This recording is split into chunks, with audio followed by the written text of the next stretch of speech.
Hey, I'm Sarah Smith, family doctor, clinical day advisor, and the chatting coach. Welcome back to Sustainable Clinical Medicine podcast, where we're going to be interviewing peers or world experts who can help us think about our clinical day in a way that is more sustainable and create time for our lives outside of medicine. Hello and welcome back, everybody. Today we have with us the wonderful Dr. Judy Wright. Welcome, Judy. I'll get you to introduce yourself. Thank you. Thank you, Sarah. I am Dr. Judy Wright. I'm a physician. I'm a family physician, actually, and I'm a wellness and performance strategist. And what I do is I work with other medical professionals so that they can start to prioritize their wellness, which we don't always do that well.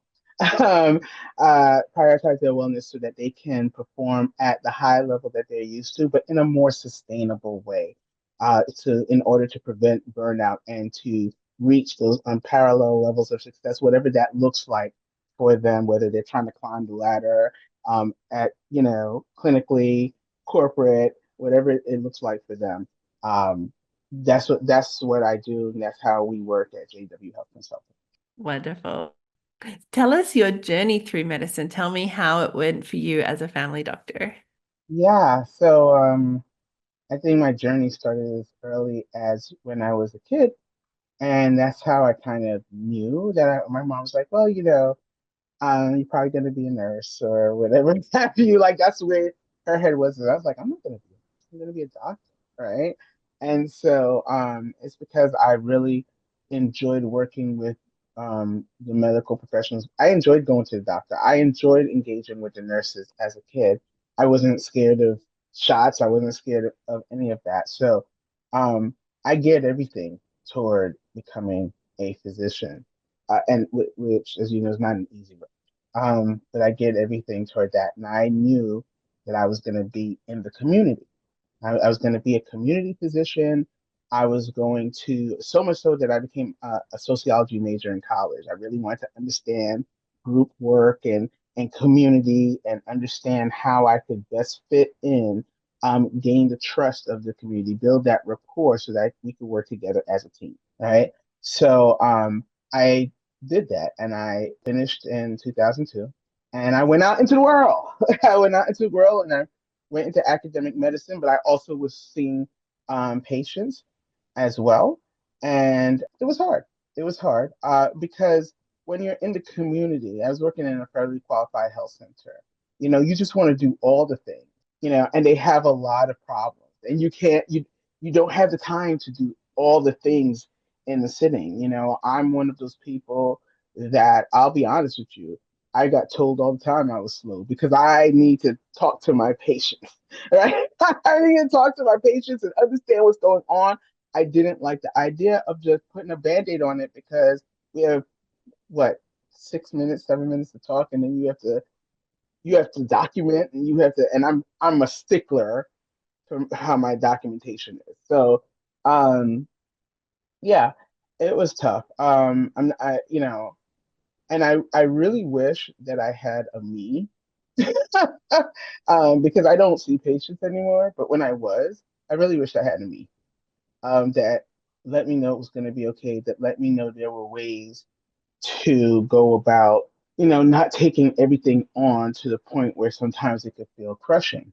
Um, and so I did that until 2012. And then I moved on and I did it in different settings. It wasn't just academia. I worked in all kinds of settings, including corrections.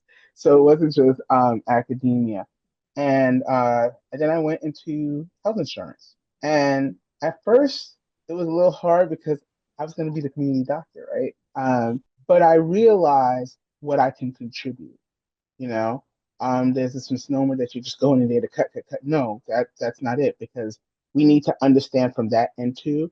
And I really wanted to affect the community on a bigger scale.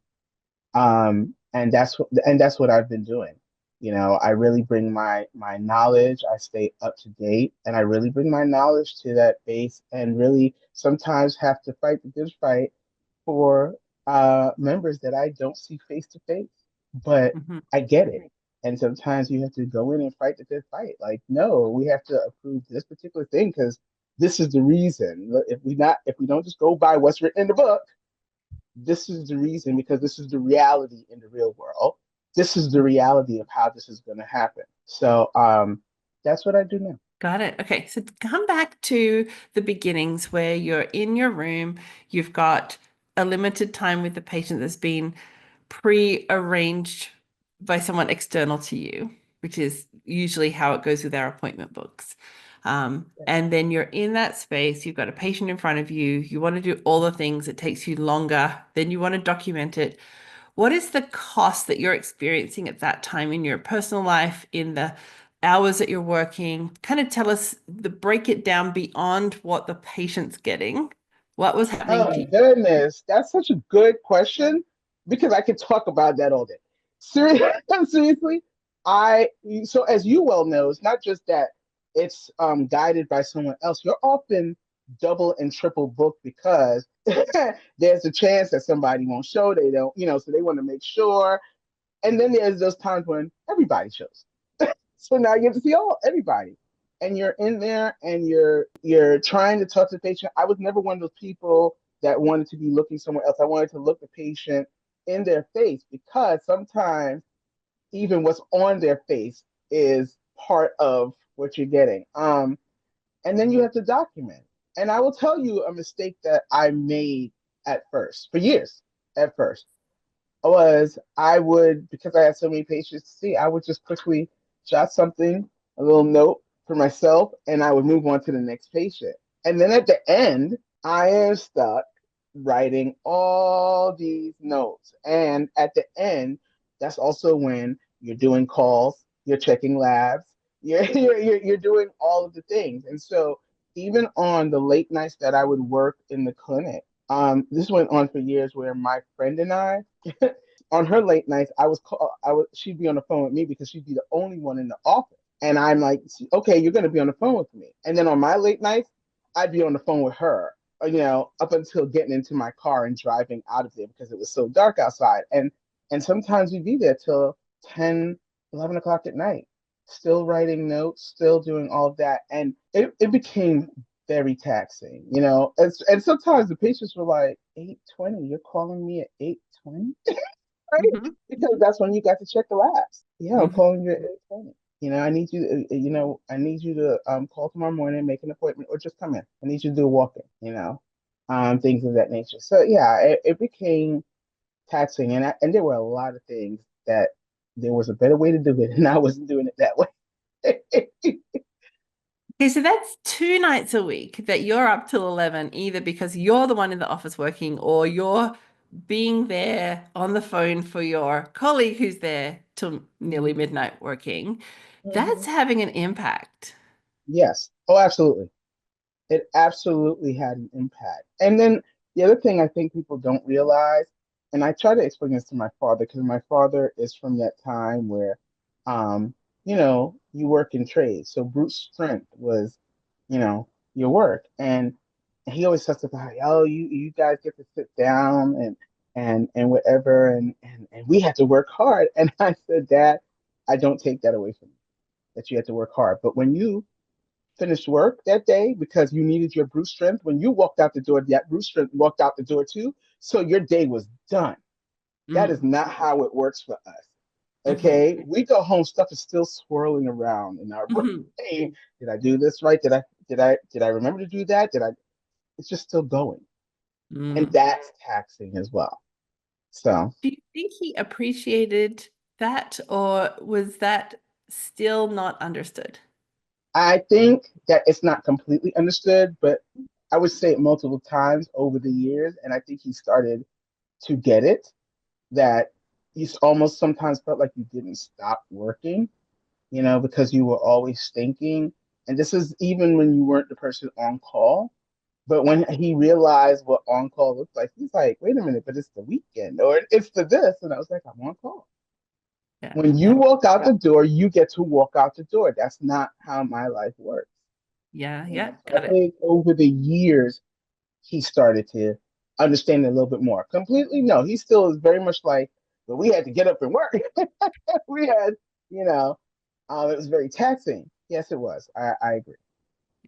Now, when you went into the health insurance industry, sounds like you did the same sort of arguing there of you don't understand what these doctors are going through to help advocate for these patients. I need you to understand why this is important and it's beyond the rule book. Yeah, What do you think? Is that right? Is that true? that's right. So I'll give you a fine example. You know that a lot of times when a patient gets surgery, well, even if it's an emergent surgery, really and truly, no other surgeon really wants to touch that patient behind the first surgeon, right? Because they don't really know what that first surgeon did and Yeah. any liability, right? And um, so if someone goes in emergently, the surgeon that may that may do it may not be part of their insurance. On the emergency, they got paid, but now it's time to follow up, and people were getting denied. Wait a minute, we have to approve this. Well, why do we have to approve it? They're not in network because no other surgeon is going to see this patient. Hmm. They did the work, they need to do the follow up Hmm. for this patient. And that took a while to get across to people. Like, this Hmm. is the reality of being outside, Mm. you Hmm. know? Yeah. And dare I say, I didn't encounter it much. And I had wonderful colleagues. A few of them did not, were not, had never worked clinically. It's like Yeah. they finished and then they got into this. So even that nuance they didn't necessarily realize. Yeah. Um, but I had to get that across that no, we have to approve this. No, I had to fight that fight for a friend of mine as well. I had to help her fight that fight. Her husband threw his hands up in the air and he was like, they could ruin my credit. I'm not doing this. And I was like, no, okay, I'll help you fight. Because she's like, this is ridiculous. So I had to help Yeah. her fight that fight as well. So was that you within the health industry being able to advocate, or was this you, the physician or the outside person advocating to a system that didn't understand? So I guess what I'm asking is, was there any ability to change policy inside the health industry there, or was it really they're not going to get it, I have to show them, and that ongoing communication with them to get this done? There's always ongoing communication. In one of the companies that I worked in, what I did love was it was a lot, but I actually not only was interacting within the company itself internally, I actually had interactions with the state. Hmm. So I had regular, whether it be on the phone in meetings or face to face in meetings, I got to know people at the state very well. So even with, they're our partner, but we have to listen to them because they're also kind of like our boss and the regulations. I would literally say, so this is the reality of the everyday situation, right, Hmm. with our members, right? Because even some of the things they would come up with are like, that's not how it really works. And even some of the tools, I was happy to actually be part of the group work to have influence on some of the tools to assess our members with the state. Ultimately, it was the state that made the final decision, but they wanted input, and I was so happy to be a part of that. So, Hmm. um, to a certain extent, um, I did input with policies, input with advocacy, definitely, and internally, I did help to write some policies. Um, just to be able to advocate for not just the members, but also the physicians themselves. And bring it back home because I understand we have to be need based, not just what everybody wants. It has to be need based. Also, be able to explain and manage the expectations of everybody actually, of everybody, because a lot of our nurses who did the assessments, they're front line. This it's not hard to tell them, no, that's going to be denied. So you're also trying to help them as well and advocate for them and have their back. So Hmm. yeah. Yeah. Thank you for that.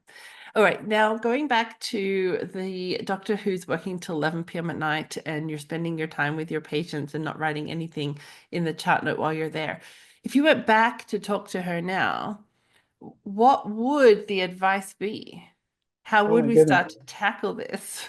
Whew. It is the wrong thing to do. And I'm going to say that because Stop it used it. to bite me in my butt all the time, right? Because you never write down enough as much as if you just did it right then and there, right? There's Hmm. certain nuances that now you saw this patient and now you've since seen 10 other patients, 15 other patients, and there are nuances. So it's just like the time it took you to jot that down, add a few minutes to that and just get her done. It feels like it's throwing us back, from seeing the next patient, but it's just better off that way because it would really be difficult. And it would really be difficult to remember sometimes, even with jotting down pieces of Hmm. information. And at that time, we were still uh, writing. I Hmm. was still writing. We were on the cusp of going to EMR because they were making it that all of the FQACs did. But I left before my FQAC took on EMR. So we were still doing written chart. Okay, so Yeah. there we go, everybody. So even in the era of paper charts, Yes. there is still this, I'll do this later, I'll do this later mentality. Now that's all well and good to say, okay, I would have gone and told Dr. Judy to stop doing it that way and start writing her notes in real time. But you would have had some objection about that in that moment. Yeah. In that moment, I would have. And Yes. because it just felt like I have to see the next patient. I have to see the next patient. I hated that patients were waiting for long Hmm. periods of time. And I'm not saying that that happens everywhere, but often in FQAC, patients could be there for a long time because you're not just taking those in, you're taking in walk-ins as well. And Hmm. they could, and I hated the fact that they would just be waiting. Hmm. And so yeah, you're right. I would have been like, but I got to see the next patient. But I got to see the next patient. Right. What I didn't realize though is in doing that, I was adding to my own angst and I was adding to my own uh, trajectory toward burnout, Hmm. doing it that way. Okay, okay. So if you keep going in this way, while it's going to be uncomfortable because there's going to be patients waiting, you are not going to be able to sustain this pace. Okay. No. So what did it look like for you when you ran out of steam? Whew. I knew I was running out of steam and wanted to at least leave. So when I ran out of steam, when I felt like I was running out of steam, this is what I did. I thought it was the place. So I go somewhere else. Ah, okay. So you'd say, okay, I'm leaving now. Thank you very much, but no thank Right. you. So I go somewhere. And in one of my positions, they were closing the department. And Yeah. so they gave us 6 months notice that they were closing the department. And Yeah. the day that I learned that, I called up my friend and said, let's go out for a celebratory dinner. Hey, we Like, can who leave celebrates this that they're going to behind. lose their job? I'm like, I do. Okay. All right. So where did you go into? What happened then? What was the next job I after went this? to another FQHC, Okay. Okay. but now, I was in academia. So I went into another FQHC and was happy for a while. And then it started to happen again.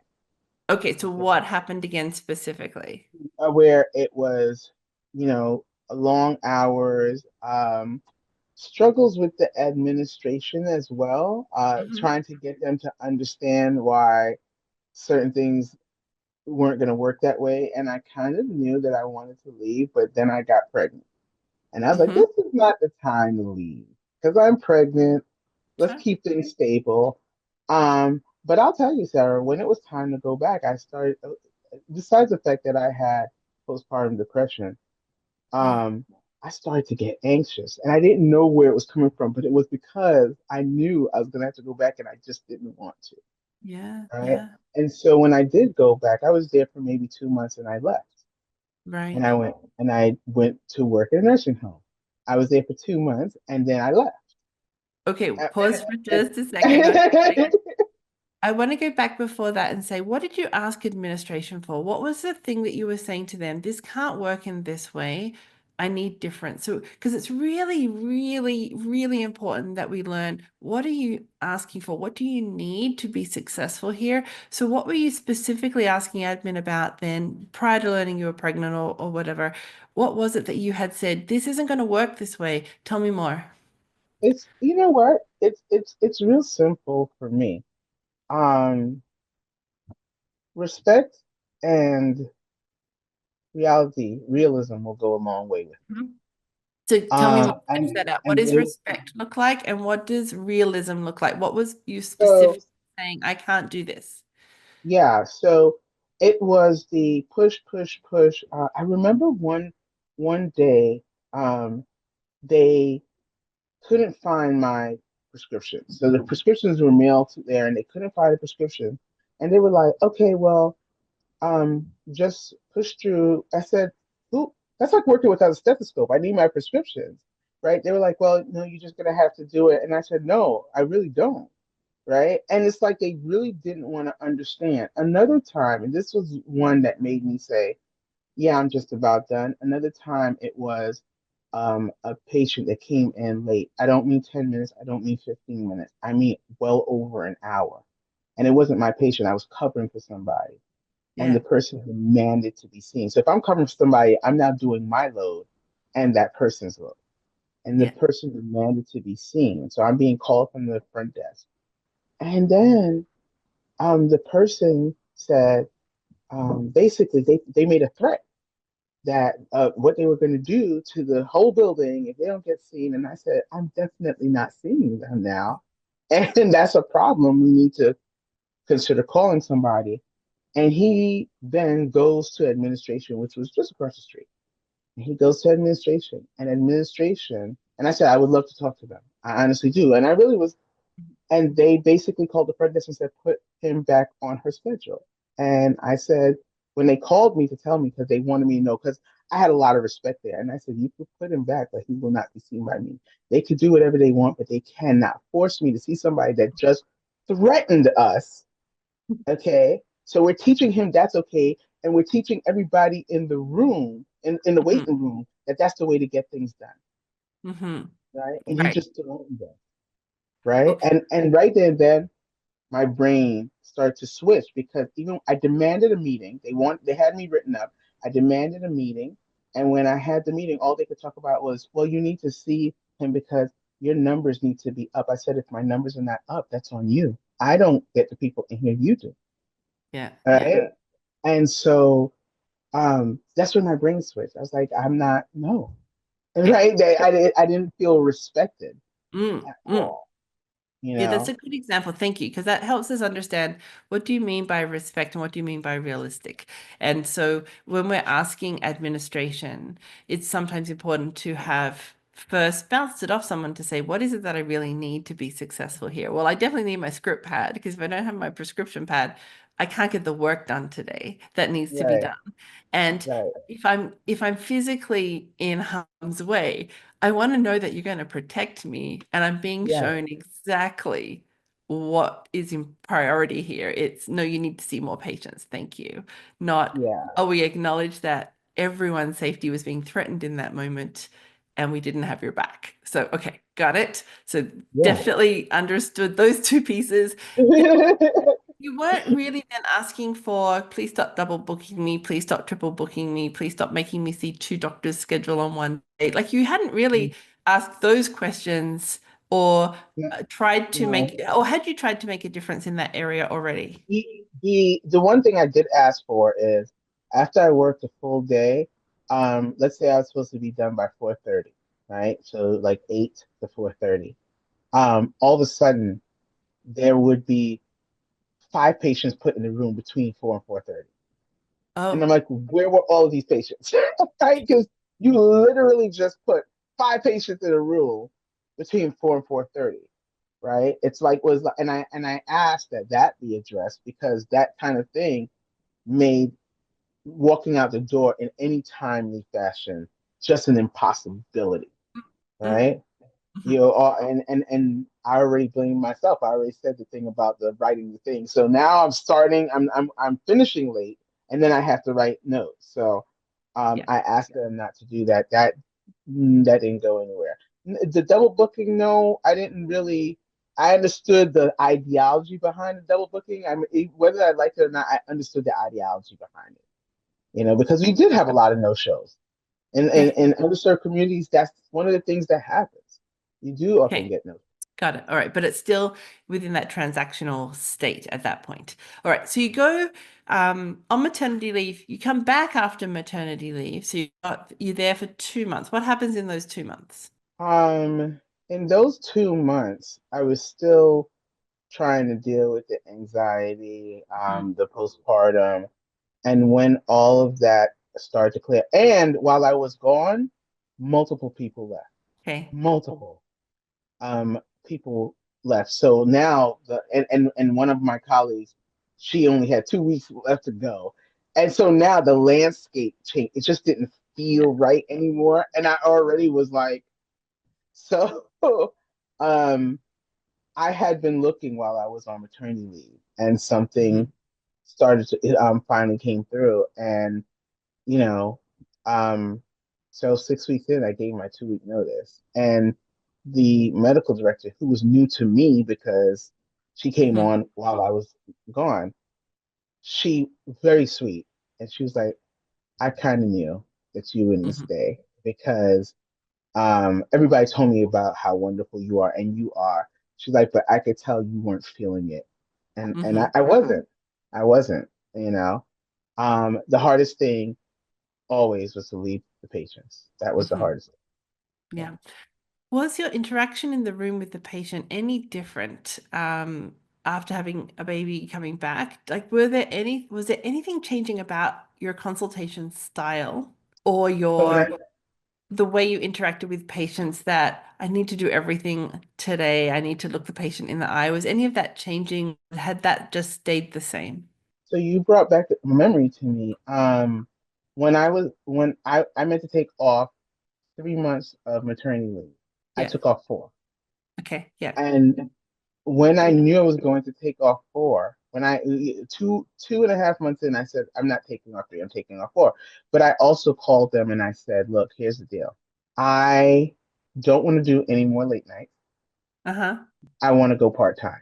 I had Uh-huh. sat down with my husband and we realized we could do this. And I said, I want to go part time and I don't want to go any late nights. And here's the deal. If we can't do that, I understand. I won't be coming back. Mm-hmm. And so that's what you just brought back to my head. I forgot that I said that to them, and they agreed. They were already losing people. They didn't want to lose me right then Mm-hmm. and there, and they agreed. So when I came back part time, no late nights, and I really was focused on I got to get back to my baby, Mm-hmm. right? And so I got very um a little bit more succinct but Yeah. still connected with my patients the best way I could. But I got more succinct about how we're going to do this. And yes, if we have to schedule for you to come in 2 weeks or 30 days, then that's what we're going to do. Right. Um, but yeah, I definitely got more succinct about how I did Okay, how so there was so a shift. So this amazing, thorough patient advocate, strong patient advocate, loves to spend time in the room with her patients. That hasn't changed. no. But you have started to adapt based on, I have a little person at home that I really want to get back to, and my mental health isn't sound yet, and I really need to look after me too. So here's the deal, and we're asking admin for what you need. I need part-time, I need no late nights. And dear patient, I love you very much, but you're going to get succinct to me, and you're going to come back in Yeah, 2 weeks or 30 days because we're not doing it all today. So isn't it interesting that you did add these skills in? It took an external force and an internal reason, but it happened. So you did have that shift and you said, this is okay. I'm still looking after my patients. My medical director says I'm amazing. My patients say I'm amazing, but I'm succinct and I'm getting people back. So it's just the change happened, but sometimes we don't give ourselves the credit for, oh, I'm still amazing me in my room with my patients, even though absolutely. I'm doing things in a different way. So it's that if we went back and said to Dr. Judy, 2 years prior to that, hey, did you know you can be more succinct and still have a good time with your patients and still give them amazing care? And you'd be like, what? Wait a minute. Yeah, it's true. It's Are you true. sure? Are you It's sure it's true. okay? And then you're like, oh, I got to do this for self-preservation now. And it's okay. It's going okay, but it's not Yes. still not okay. I'm still going to leave because this is still not the right environment for me. Right. But I am making changes. So I just like that little piece that happened there. I'm like, oh, wait a minute, there's something happened there. All right. So you leave there. Where do you go to next after that? A nursing home, part-time. And so what happens in the nursing home? Tell us about your job there. How did you set up your day? Um, I, you know, the nursing home is a bit different. Because you're not seeing every patient every day. Hmm. And so it's a little bit different. I really liked the environment. I Hmm. really did. And I liked dealing with the patients. Some of them they just made me laugh all the time. And the difference is you get to see those same people for the most part every day. So it becomes like, oh hey, how are you doing? Da, da, da. Hey, Dr. Wright, and it's not just your staff, not just your colleagues, but the actual residents see you, they Hmm. get to know you, and I liked it. And honestly, the only reason I left is because I had applied to them, but I also had applied to corrections. Hmm. And corrections, to like almost 2 months in, gave me a call. I said, okay, I'll just go interview. And when it came time to make a choice, I said, I'm going to corrections. And, Okay.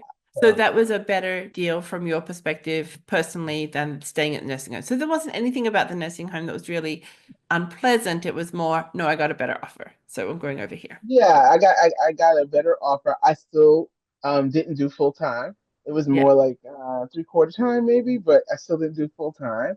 Hmm. Made more money, and it was just like go in, do your stuff, leave. And it was one of the. I'll be honest with you, it was one of the few. It's because the way corrections does stuff that when I left, I actually my brain could leave it behind. Like Ah, you know, it's that's stuff about and my brain could leave it behind. And I came to. It's so funny because I came to be very well respected by the inmates in there. Just in the short time I was there, just very well respected because I got it done. You know, apparently I did more than a lot of people did because a lot of people would just kind of poo-poo them away. I got it done and I did it very quickly, but I didn't ignore their needs, and so I got a lot of respect there as well. how did the appointments go there then? Because something's different if you're able to leave it behind and be done for the day. So how did the appointments run in the corrections? So the difference is that you have appointments, but the thing about being outside, it ramps up as reimbursements go down. You now need to see more patients to keep up the overhead. So, what started off as you had to see 20 patients a day became 25, became 28. I knew Mhm. people. This was never me. I don't know how they did it. God bless them. I knew people that saw 40 something patients a day. I do not know how they did Yeah. it. Okay, Yeah. but it would ramp up and people would tell you have to see more, you have to see more. It wasn't like that in corrections. Their money was their money. It was being funded by the government, so they weren't really, you know, and they didn't have as many patients on the docket. And Mhm. so, I had to me after what I had been through, I was like, this is not hard. Okay, let's do this. And I was doing procedures for them that other people weren't doing and weren't Okay. listening to them when they said that they had an issue, and they'd be like, "Oh my God, she's she's actually doing stuff." Yeah. And so my my boss, my manager at the time, he just was very happy with me because he felt like she came in and she was willing to do stuff that some of the people who have been in working in corrections for years were not willing to do. You Okay. know, so. So what I'm hearing is you got to practice medicine in the way you wanted to. So you had that more the pace that was helpful for you with the style of medicine that you liked. Were you doing notes in real time or at the end of the day? How would that go for you? I was doing notes in real time. Sorry, I was pardon? doing, I was doing notes in real time. What? How did that Yes. happen? I Come would on. do it, and the inmate would be sitting outside. I would finish the notes, and then I would call the next one in, and I was Wow. doing notes in real time. Gee whiz. Okay. And why? Like, what made you want to do it that way? Um, One, I really did not want to stay longer than I had to be there. It was I wanted to be done. I'm here part time, and I want to be done when I'm done and just go.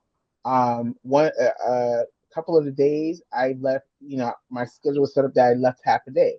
It doesn't make any sense for me to be there almost a full day just because I'm doing notes. And so I was very quick about it. Would write the notes. Would go to the infirmary, do stuff for that, and then I'd be gone. Then I would leave.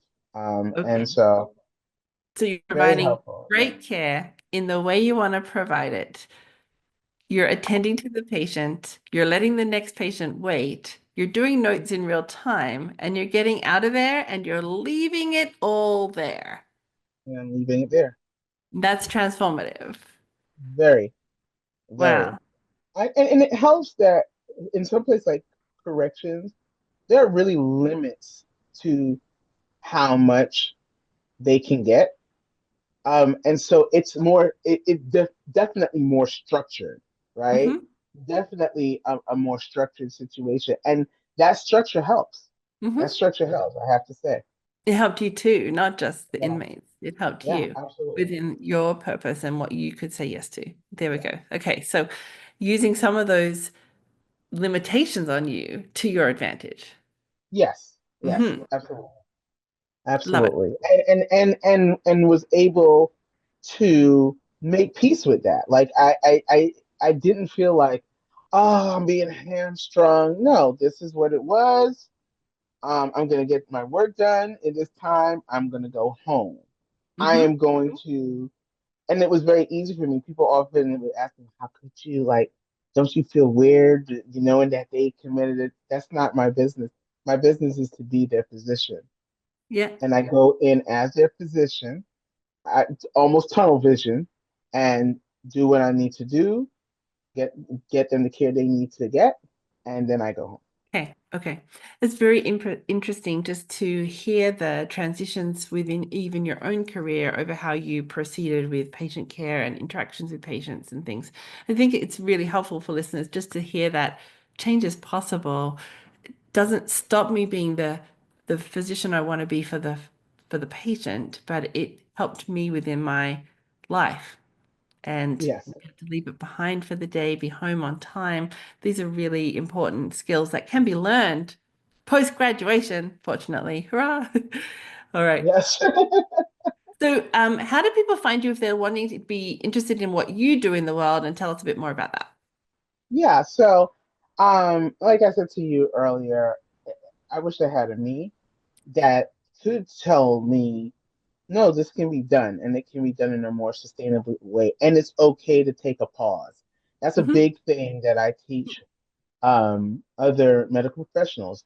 Create your pause. No one is going to give this to you, right? No. They will let you work until you work it to the bone, and they won't stop you. So you need to create your pause. And so I talk about how to go about doing that. I talk about boundary setting. A lot of times we're very good at letting our boundaries slip. And so it's not enough just to set boundaries, it's important to maintain them. So I talk to a lot about how you go about doing that. And self care is also a big piece, what it means to get engaged in self care and what self care looks like. And it's not just a mani pedi and, it's not just a massage, what it looks like. And so, I do workshops, I speak. Um, and so I people can find me on LinkedIn, and they can find me on Instagram. On LinkedIn and on Instagram, my handle is the same, Judy Wright MD. And they can also find me on Facebook. That's a little different. It's not Judy Wright MD, it's Judy.Wright.7771. But they can find me. I'm always dropping hints. And on my website, wellnesswithdrjudy.com, they can find me there as well. Beautiful. So anything we didn't discuss that you'd like to, or any little pearls of wisdom you'd like to leave at the end for our listeners? Yeah, I really just want people to take the time to be aware of what their needs are, right?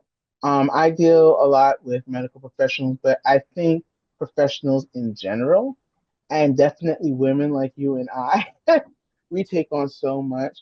It's really important to become aware of your needs, because a lot of times we will miss necessary things, and that's why we'll go from job to job to job, thinking that that's the solution. But everywhere you go, there you are. So you have to understand and become aware of your needs and how you're feeling here and how you're feeling here. Um, and then once you become aware and understand what's going on, even if it's to check in with yourself once a day and say, how do I feel today? Oh, I think I'm good. I feel so great. Um, do that check-in. Stop, take little pauses throughout the day. You're worth that. Take those little pauses. Don't think that you can't. You absolutely can find 2 minutes, 5 minutes. Take breathe, go outside, catch some sun. It makes a world of difference. And then start to schedule things on your calendar as well. Because I'm telling you right now, if you don't take time out because you keep telling yourself you don't have time, something will stop you. You don't stop, something will stop you. And so I would that's what I want to leave with everybody. Take the time to pause intentionally. Love that. Well, thank you so much for being here, and you guys have a wonderful rest of your day. Thank you. Thank you for being part of the Sustainable Clinical Medicine podcast. If you'd like to learn more or join us to help you get home with today's work done, go to chartingcoach.ca. There you'll find all the information on the premier Lifetime Access Charting Champions program that is helping physicians get home with today's work done, with all the proven tools, support, and community you need to create time for your life outside of medicine. We would love to see you there. Until next time, thanks for listening.